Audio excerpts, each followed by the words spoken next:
Bismillahirrahmanirrahim. Assalamualaikum warahmatullahi wabarakatuh.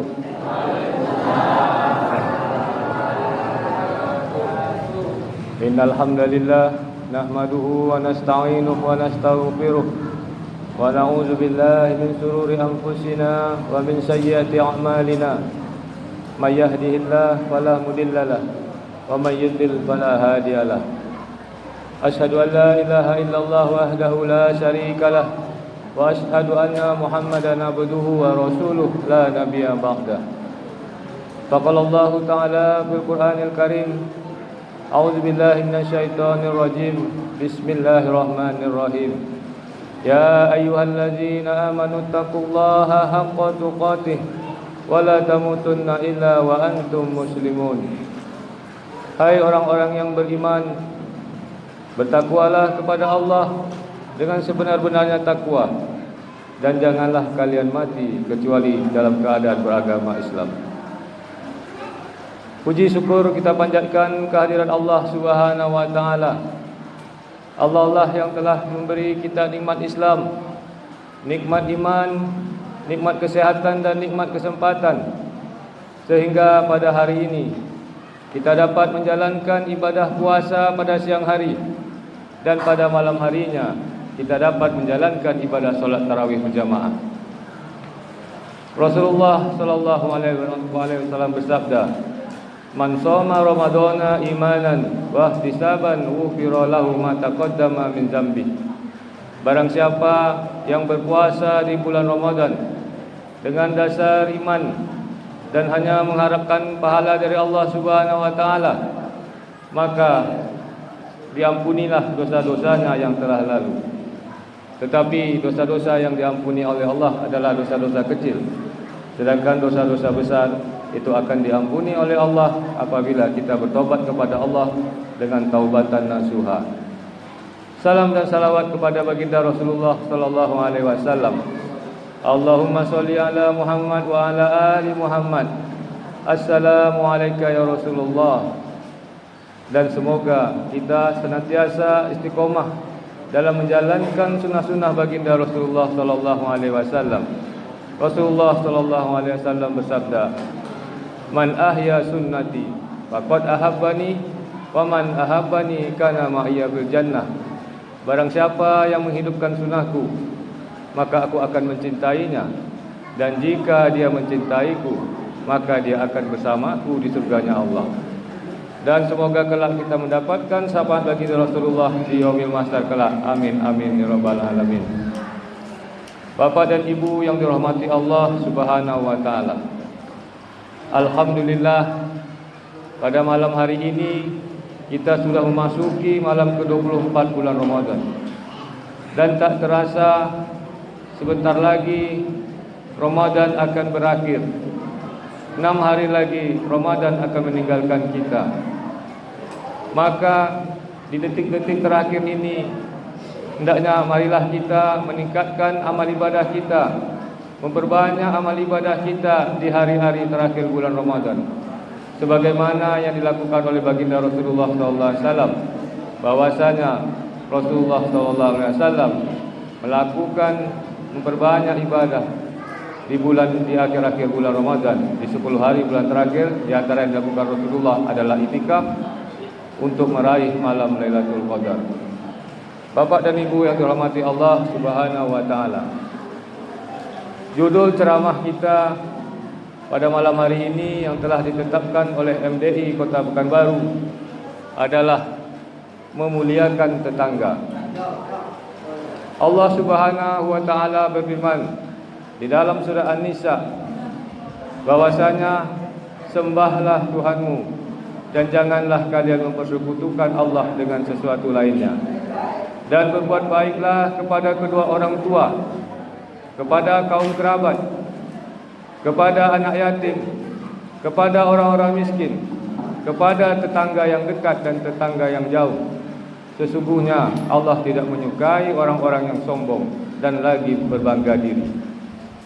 Pada ayat ini Allah mengatakan bahwasanya diperintahkan kepada kita untuk berbuat baik kepada tetangga kita. Dan Rasulullah sallallahu alaihi wasallam bersabda, "Man kana yu'minu billahi yaumil akhir falyukrim jarahu." Barang siapa yang beriman kepada Allah dan hari akhir, maka hendaklah dia memuliakan tetangganya. Maka memuliakan tetangga ini termasuk bagian dari kesempurnaan iman seseorang. Semakin baik iman seseorang, maka semakin baik dia dengan tetangganya. Kenapa demikian? Karena Allah yang memerintahkan untuk kita berbuat baik kepada tetangga kita. Orang-orang yang beriman dan bertakwa, apabila diperintahkan oleh Allah, mereka akan mengatakan sami'na wa ata'na. Kami dengar dan kami taati. Bapak Ibu yang dirahmati Allah Subhanahu wa taala. Begitu juga Rasulullah mengatakan di dalam hadisnya, tidak beriman seseorang kepadaku jika dia tidur dalam keadaan kenyang dan membiarkan tetangganya kelaparan padahal dia tahu hal tersebut. Artinya dia mengetahui tetangga kiri kanannya ada yang lapar sementara dia bisa tidur dalam keadaan kenyang, maka Rasulullah mengatakan bahwa orang tersebut tidak beriman kepada Rasulullah sallallahu alaihi wasallam. Bapak Ibu yang dirahmati Allah Subhanahu wa taala. Untuk masalah kita bertetangga ini, makanya kita harus perlu berhati-hati atas sikap kita kepada tetangga kita. Kenapa demikian? Karena tetangga dapat menyebabkan kita masuk ke dalam api neraka. Pada suatu ketika seorang laki-laki bertanya kepada Rasulullah, "Ya Rasulullah, si fulanah ini orangnya rajin beribadah, rajin solat tahajud, rajin sedekah, sedekahnya pun banyak. Tetapi dia sering menyakiti tetangganya dengan lisannya." Maka Rasulullah mengatakan, si fulanah tersebut ada di dalam neraka. Dan kemudian lelaki tersebut bertanya lagi kepada Rasulullah, "Ya Rasulullah, si fulanah ini orangnya sedikit beribadah, sedikit berpuasa, dan sedikit bersedekah. Bahkan dia hanya bersedekah dengan beberapa potong keju. Tetapi dia tidak menyakiti tetangganya." Maka Rasulullah mengatakan, dia ada di dalam surga. Bapak Ibu yang dirahmati Allah Subhanahu wa taala, ibadah yang kita lakukan itu adalah hubungan kita kepada Allah, tetapi ada hubungan kita juga kepada manusia. Khairun nas anfa'ahum linnas. Sebaik-baiknya manusia adalah yang bermanfaat bagi manusia lainnya. Ada suatu kisah, pada zaman dahulu ada seorang yang ahli ibadah yang bernama Abu bin Hasim. Di mana Abu bin Hasim ini adalah yang rajin beribadah, rajin tahajud. Pada suatu malam dia didatangi oleh malaikat. Malaikat tersebut membawa buku, di mana di dalam buku tersebut berisi tentang nama-nama orang yang dicintai oleh Allah Subhanahu wa taala.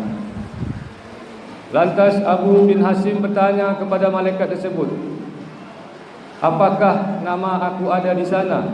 Karena Abu bin Hasim sangat merasa yakin namanya ada di dalam buku tersebut, dikarenakan dia seorang yang ahli ibadah, ahli zikir, ahli sedekah, ahli tahajud.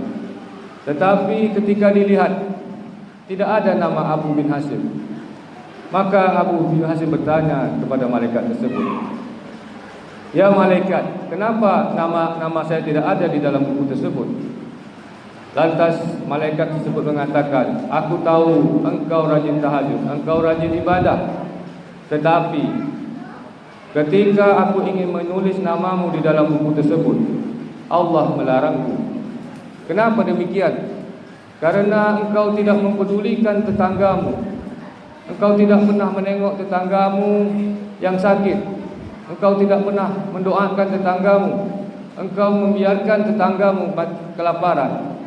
Makanya Bapak dan Ibu yang dirahmati Allah, walaupun ibadah kita banyak, tetapi jika kita tidak mempedulikan tetangga kita, kita bisa dimasukkan Allah ke dalam api neraka. Begitulah pentingnya tetangga di kehidupan Rasulullah sallallahu alaihi wasallam. Sampai-sampai Rasulullah sallallahu alaihi wasallam menganggap bahwasanya tetangga itu adalah yang berhak menerima harta warisan. Kenapa demikian? Karena setiap kali Jibril selalu mengingatkan Rasulullah untuk berlaku dermawan kepada tetangga, untuk berbuat baik kepada tetangga, dan untuk memuliakan tetangganya. Lantas, siapakah tetangga kita? Rasulullah mengatakan tetangga kita adalah 40 rumah dari rumah kita. Ada yang mengatakan 40 rumah itu adalah 10 rumah di depan rumah kita, 10 di belakang rumah kita, 10 di sisi kiri, dan 10 di sisi kanan. Itulah ruang lingkup tetangga kita. Bapak Ibu yang dirahmati Allah Subhanahu wa taala. Lantas bagaimana cara kita bertetangga dengan baik? Rasulullah sallallahu alaihi wasallam yang mengatakan pertama, bahwasanya jangan pernah kita meremehkan apa yang diberikan tetangga kepada kita. Rasulullah sallallahu alaihi wasallam bersabda, "Wahai wanita muslimah." Rasulullah mengatakan wahai wanita muslimah. Jadi yang ditekankan kepada kaum ibu-ibu, janganlah kalian meremehkan hadiah atau pemberian dari tetangga kalian, walaupun hanya dengan kuah kari, kuah kambing. Artinya, ketika tetangga kita memberikan kita kuah kambing, mungkin di antara ibu-ibu mungkin ya, ada yang mengatakan, wah kok hanya kuah kambing, mana dagingnya? Nah, ini tidak dibenarkan. Karena di hadis Nabi tadi mengatakan bahwasanya Nabi melarang kita meremehkan hadiah dari tetangga kita walaupun hanya kuah kambing. Maka dari itu, marilah mulai sekarang kita introspeksi diri.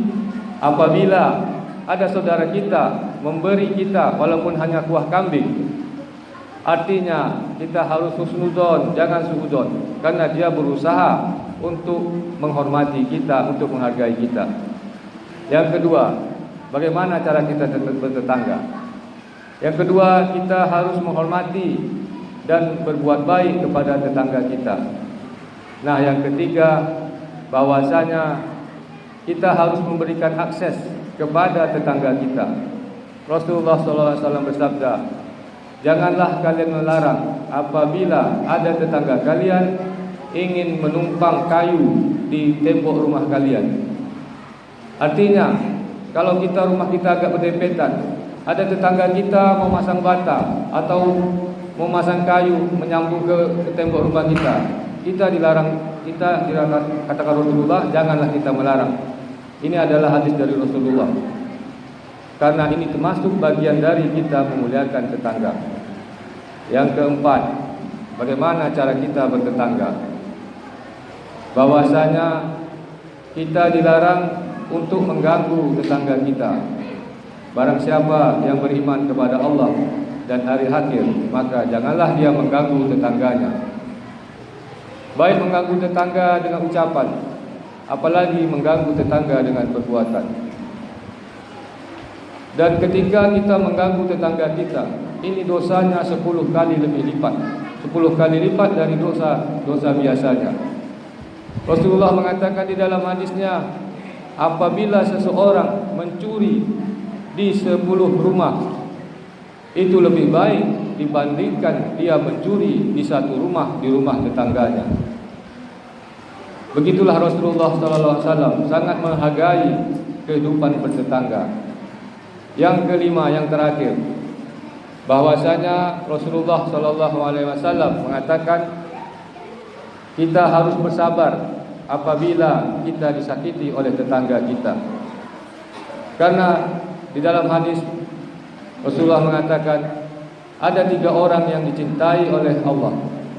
Satu di antaranya adalah orang yang bersabar ketika dia disakiti oleh keluarganya, oleh tetangganya. Memang ini kelihatan sangat berat, tapi kalau kita bisa bersabar, artinya kita dicintai oleh Allah Subhanahu wa taala. Sampai kapan kita harus bersabar? Kita harus bersabar sampai maut datang menjemput kita, atau saat kita berpindah tempat. Dan ini pernah terjadi kepada Al-Imam Hasan Al-Basri, di mana beliau tinggal di bawah dan seorang Yahudi tinggal di atas. Tanpa sengaja air dari kamar mandi Yahudi tersebut itu sampai ke kamarnya Imam Hasan Al-Basri. Tetapi Imam Hasan Al-Basri dia tidak mengeluh, dia hanya bersabar, dan ini berlangsung puluhan tahun. Dan akhir cerita, sang Yahudi itu tahu bahwasanya selama ini dia telah mengganggu Imam Hasan Al-Basri. Tapi berkat kesabaran dari Imam Hasan Al-Basri, maka Yahudi tersebut masuk ke dalam agama Islam. Demikianlah ceramah kita pada hari ini. Semoga bermanfaat. Semoga kita bisa menjalin hubungan keluarga kita, hubungan kita dengan keluarga, dengan tetangga kita lebih baik lagi, lebih harmonis. Wabillahi taufiq wal hidayah. Wassalamualaikum warahmatullahi wabarakatuh.